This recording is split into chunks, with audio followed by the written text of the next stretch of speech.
Hello, everyone, and welcome to another edition of the Powell Press. My name is Bobby Powell, Jr., State Senator for District 30 down in Palm Beach County, representing the northern parts of Palm Beach County in Florida. I'm going to give you our Week 8 update of the 2018 legislative session. This week has been a very busy week. As far as my bills have been concerned this week, we're able to move forward on the floor through second reading care for retired law enforcement dogs. As we know, just like humans, law enforcement dogs have to retire, and they retire usually around 8 or 9 years after being in service. And because of that, this program will allow for $1,500 on an annual basis for the handler or caretaker of these dogs once they've come out of service. Law enforcement dogs, unlike other dogs, have special qualities, special training that they've gone through, and sometimes they have ailments that they've dealt with from being in service. So this bill has been absolutely necessary to pass and make law here in the state of Florida so we can care for those retired law enforcement dogs once they've come out of service. We also moved through the Rules Committee and now it's ready for the floor. Senate Bill 820, Fire Safety Inspectors. What this bill does is it prohibits certain actions to influence a fire safety inspector to violate the Florida Fire Prevention Code. Other rules of the state fire marshal. It was voted favorably out of the Rules Committee this week and is ready for the floor, as I indicated. On the floor this week, the two biggest bills that we've been dealing with: House Bill 7055. This is the bill related to teachers and education. This bill does several things. It creates a brand new sales tax voucher program to allow businesses that collect sales tax on the purchase of goods and services to divert some of that money on the taxes owed to the state for vouchers and private and religious schools. It contains the bully provision for if a school or if a student feels that he or she has been bullied, they can apply to go to a private school. The parents, of course, would apply for that student to go to a private school, and then it would be paid for through the tax credit program. It also significantly changes the way that the lowest 300 performing schools are measured and the kind of assistance they are offered. This is a substantive change that wasn't really debated on the floor of the Senate, although it was in the House. Another thing it does, it has a provision that would decertify teachers' unions that don't meet the 50% threshold.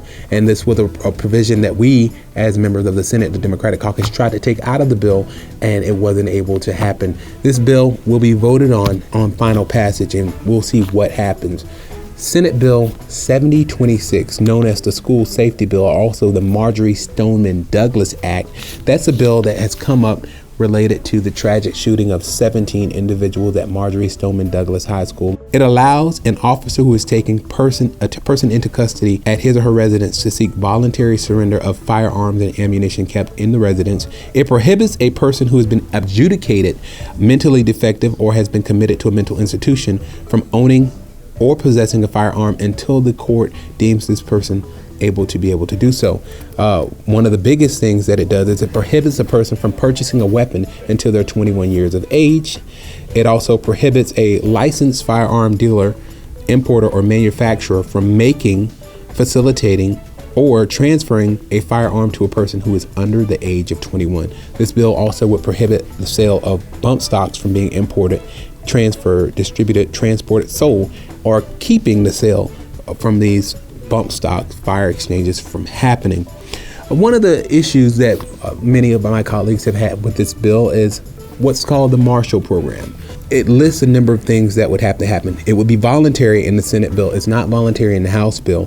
But this bill is based on a program that the Polk County Sheriff Department has recently implemented with certain private schools and colleges in Polk County. But this program will make it voluntary for a school district to sponsor and recommend to the sheriff a public school faculty and staff members as candidates for voluntary participation. Basically, this is the bill that we've talked about, or provision that would arm teachers. And that's been the one major issue that has been a non-starter for me and a number of my colleagues, because we know that teachers went to school and go to school every day to teach our students and not to be armed forces either with or against our students. So we're very concerned about that issue with the bill. This has been our quick update of the 2018 legislative session. This is week 8. I once again am Senator Bobby Powell. Thank you for joining me, and I look forward to coming to you again next week.